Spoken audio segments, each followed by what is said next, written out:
This is not science fiction. This happened. On January 7th, 1943, a severe winter storm was rolling over Manhattan. Inside the Hotel New Yorker, up on the 33rd floor in room 3327, the man who engineered the modern century drew his last breath. Nikola Tesla was 86 years old. He had no money, no family, and had been surviving on crackers, feeding pigeons outside his window. Within hours of his death, agents from the Office of Alien Property stormed the room. They seized nearly 2 full truckloads of his life's work, every notebook, blueprint, and calculation they could find. FBI memos from 2 days later confirmed that someone had breached Tesla's personal safe before the agents even arrived. Pages were missing. Someone else had reached the documents first. Tesla's track record earned him this level of government scrutiny. He gave humanity alternating current, radio, radar, and the foundation for wireless transmission. But his vision for the future hit a wall. His Wardenclyffe Tower, a structure built on Long Island to transmit free global energy, was dismantled by his financiers. Bankers like J.P. Morgan realized there was no way to profit from electricity that couldn't be metered. Stripped of his funding and his patents, Tesla retreated into isolation. By the 1940s, the public viewed him as an eccentric living out his final days in a cramped hotel room. Then, in 1934, he released a statement to the press. Tesla claimed he had completed a new weapon he called Teleforce. The newspapers immediately dubbed it the Death Ray. This schematic represents a concentrated particle beam weapon projecting a high-energy stream capable of melting incoming air fleets mid-flight.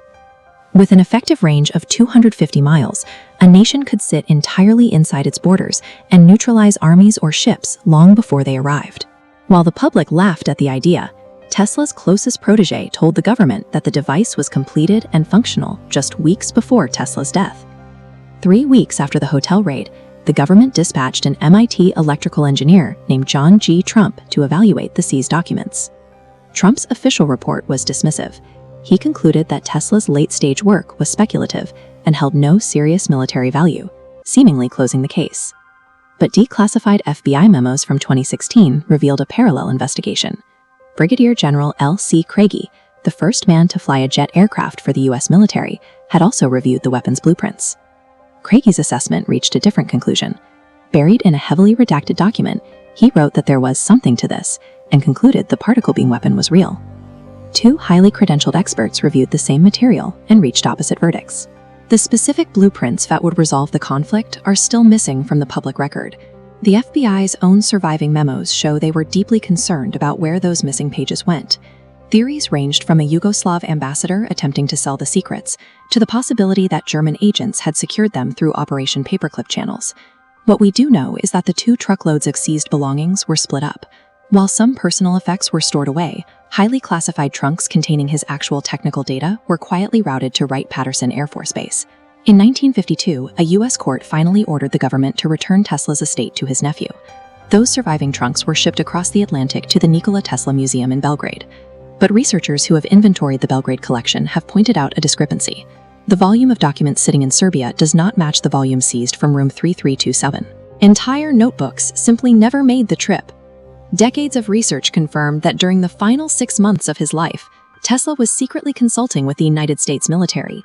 The records detailing exactly what he built for them remain denied to this day. In 1925, Tesla wrote down a prophecy. He predicted a future where nations would fight without armies, ships, or guns, where any city, at any distance, could be destroyed by an unstoppable force. He wrote those words a century ago.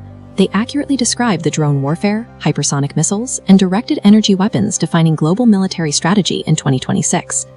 We are left with 2 possibilities. Either Nikola Tesla was a man sketching science fiction in a lonely hotel room, or he successfully engineered the most devastating weapon in history, and the US government lost track of it before they even knew what they had.